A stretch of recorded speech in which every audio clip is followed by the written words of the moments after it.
En janvier 2025, quelque chose d'étrange est apparu dans le ciel. Un objet, pas une étoile, pas une planète, pas un satellite. Quelque chose que personne n'avait jamais vu avant. Les astronomes du monde entier ont pointé leur télescope vers cette anomalie. Et ce qu'ils ont découvert a bouleversé tout ce que nous pensions savoir sur notre système solaire. Cet objet s'appelle Atlas.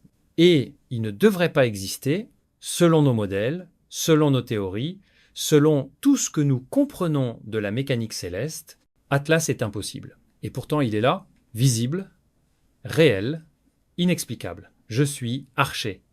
Et aujourd'hui, nous allons comprendre pourquoi Atlas a surpris les astronomes du monde entier. Pour comprendre pourquoi Atlas est si troublant, il faut d'abord comprendre comment nous découvrons les objets dans l'espace. Chaque nuit, des télescopes automatiques scannent le ciel. Ils prennent des milliers de photos, ils comparent ces photos avec celles des nuits précédentes. Et ils cherchent une chose, le mouvement. Parce que dans l'univers, tout bouge. Les étoiles bougent, mais très lentement. À l'échelle humaine, elles semblent fixes. Les planètes bougent plus vite. C'est pour ça qu'on les appelle planètes du grec planétès, qui signifie errant. Les astéroïdes bougent encore plus vite. Et les comètes. Les comètes sont les plus rapides de tous les objets naturels de notre système solaire. C'est comme ça que nous les détectons. Nous cherchons des points lumineux qui se déplacent d'une nuit à l'autre. Le 29 décembre 2019, le système de surveillance Atlas Astéroïde Terrestrial Impact Last Alert System a détecté quelque chose, un point lumineux qui bougeait. Au début, les astronomes ont pensé que c'était une comète ordinaire. Ils l'ont catalogué CBAR 2010 à 9Y4. Mais en analysant sa trajectoire, ils ont réalisé quelque chose d'étrange. Cette comète ne venait pas de la ceinture de Kuiper, où vivent la plupart des comètes. Elle ne venait pas du nuage d'Oort, cette région lointaine aux confins du système solaire. Elle venait de beaucoup plus loin. Son orbite suggérait qu'elle venait de l'extérieur du système solaire. Une comète interstellaire.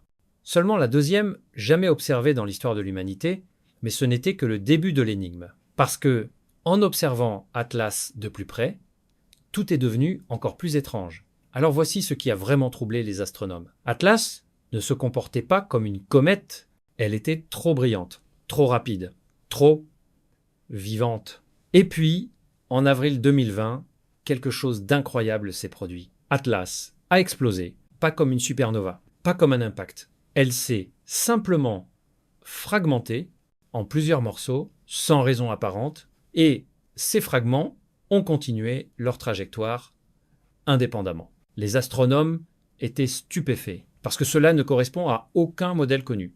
Restez avec moi, ce que je vais vous montrer va vous faire réaliser à quel point l'univers est encore mystérieux. Commençons par le commencement. Qu'est-ce qu'une comète exactement? Une comète est essentiellement une boule de glace sale, un noyau rocheux entouré de glace d'eau, de dioxyde de carbone gelé, de méthane, d'ammoniac. Quand une comète s'approche du Soleil, la chaleur fait sublimer cette glace. Elle passe directement de l'état solide à l'état gazeux. Ce gaz s'échappe et crée ce qu'on appelle une coma, un nuage lumineux autour du noyau.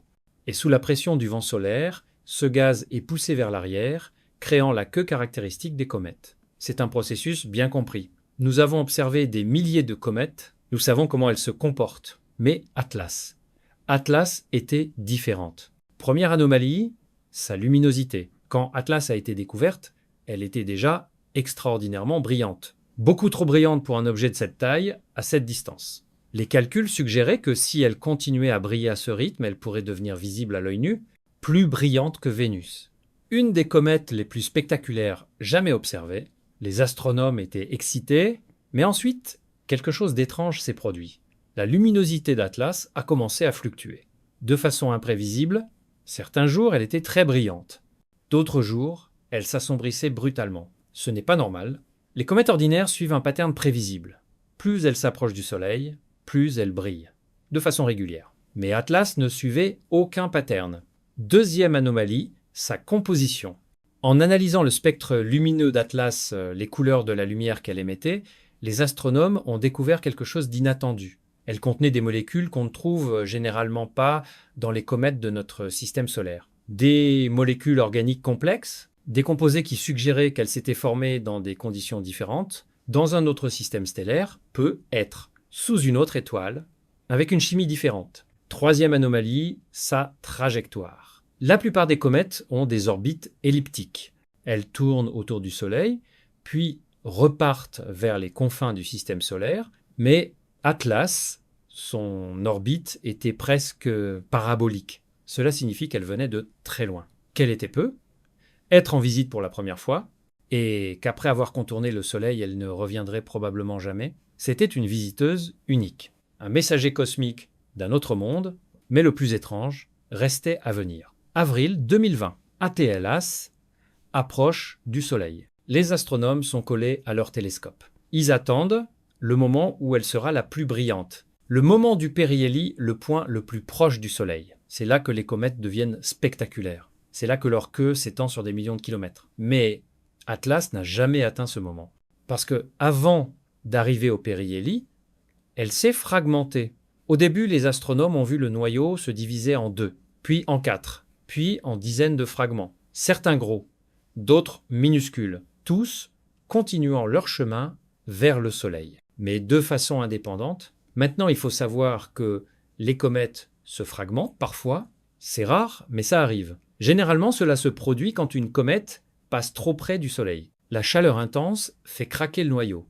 Les forces de marée, la différence de gravité entre le côté proche et le côté éloigné du Soleil, peuvent aussi déchirer une comète. Mais Atlas n'était pas encore assez proche du Soleil pour que ces forces soient déterminantes. Elle était à environ 150 millions de kilomètres, presque à la distance de la Terre. À cette distance, une comète normale devrait être stable. Alors pourquoi Atlas s'est-elle fragmentée? Plusieurs théories ont été proposées. Théorie numéro 1, rotation rapide. Peut être qu'Atlas tournait sur elle-même très rapidement.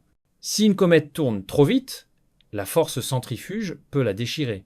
Mais les observations ne montraient pas de rotation exceptionnellement rapide. Théorie numéro 2, structure fragile. Peut être qu'Atlas n'était pas un bloc solide. Peut être qu'elle était déjà fragmentée à l'intérieur, un tas de gravats maintenus ensemble par une gravité faible et de la glace. Quand la glace a commencé à sublimer, la structure s'est effondrée. C'est possible. Mais cela n'explique pas pourquoi la fragmentation a été si soudaine et si dramatique. Théorie numéro 3, explosion gazeuse. Peut être qu'une poche de gaz sous pression s'est formée à l'intérieur du noyau. Quand la température a augmenté, cette poche a explosé. Comme une bouteille de champagne qu'on secoue et qu'on ouvre, cela expliquerait la fragmentation brutale. Mais encore une fois, nous n'avons pas de preuves directes. Et voici ce qui est fascinant. Nous ne savons pas. Avec toute notre technologie, tous nos télescopes, toutes nos théories, nous ne savons pas exactement pourquoi Atlas s'est fragmenté.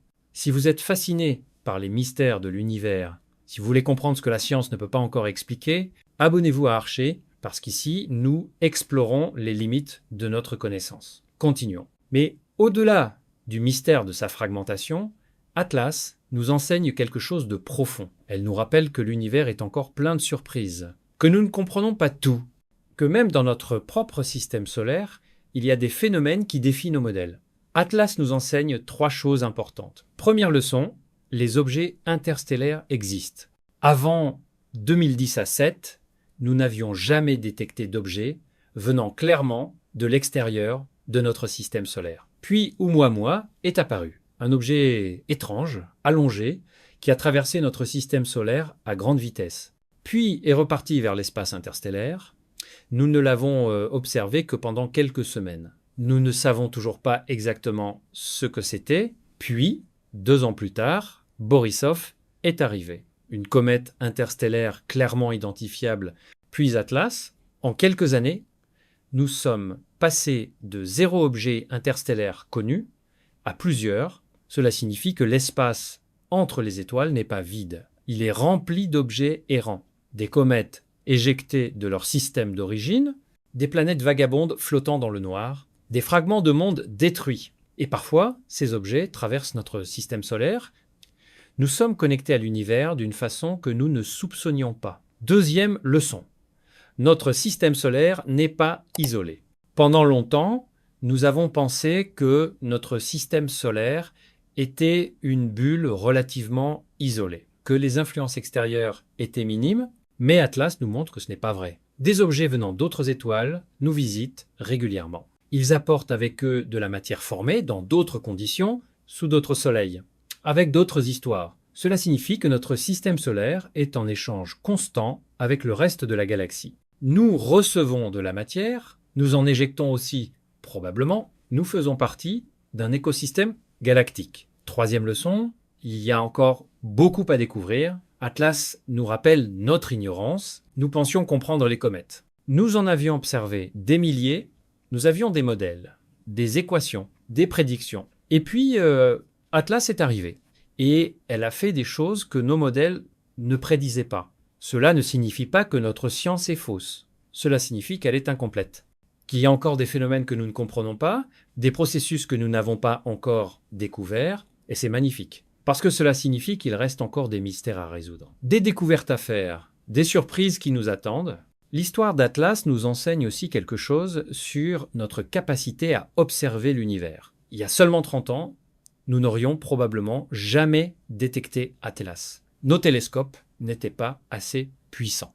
Nos systèmes de surveillance n'étaient pas assez sophistiqués. Atlas serait passé inaperçu. Mais aujourd'hui, nous avons des réseaux de télescopes automatiques qui scannent le ciel chaque nuit. Atlas, le système de surveillance, pas la comète L1-2. Il y a aussi Pan-STARRS à Hawaï, le Catalina Sky Survey en Arizona, et bientôt, le Vera Cerubin Observatory entrera en service avec son télescope géant et sa caméra de 3,2 milliards de pixels. Il sera capable de photographier l'ensemble du ciel visible 2 fois par semaine, de détecter des objets encore plus faibles, encore plus lointains, encore plus étranges. Nous entrons dans une nouvelle ère de l'astronomie, une ère où nous ne cherchons plus seulement les objets que nous attendons. Nous découvrons les objets que nous n'imaginions même pas, les anomalies, les exceptions, les impossibilités. Et chaque fois que nous découvrons quelque chose d'inattendu, notre compréhension de l'univers s'approfondit. Atlas n'était qu'un début. Dans les années à venir, nous découvrirons probablement des dizaines, voire des centaines d'objets interstellaires. Certains seront des comètes, comme Atlas, d'autres seront des astéroïdes, peut-être même des planètes vagabondes éjectées de leur système d'origine. Et qui sait, peut-être que parmi ces objets, nous trouverons quelque chose d'encore plus surprenant, quelque chose qui remettra en question tout ce que nous pensons savoir.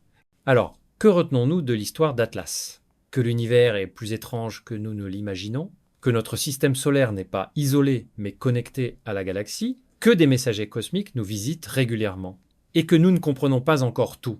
Atlas nous a surpris, elle a défié nos attentes, elle a fragmenté d'une façon que nous ne pouvons pas complètement expliquer, et même si nous avons des théories, même si nous avons des hypothèses, nous ne savons pas avec certitude ce qui s'est passé.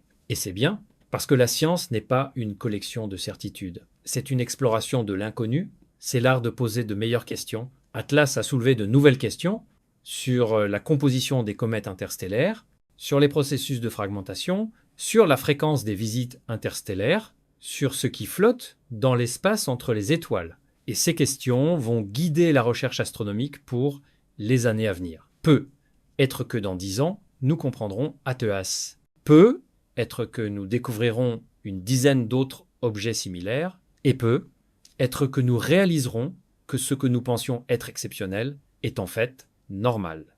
Que l'univers est encore plus dynamique, encore plus interconnecté que nous ne le pensions. Si vous êtes arrivé jusqu'ici, c'est que vous faites partie de ceux qui sont fascinés par les mystères cosmiques. Abonnez-vous à Archer. Parce qu'ici, nous explorons ce que la science ne peut pas encore expliquer. Et maintenant, je vous laisse avec cette question. Si des objets d'autres systèmes solaires nous visitent régulièrement, qu'est-ce que cela change à notre place dans l'univers ? Réfléchissez-y. À bientôt.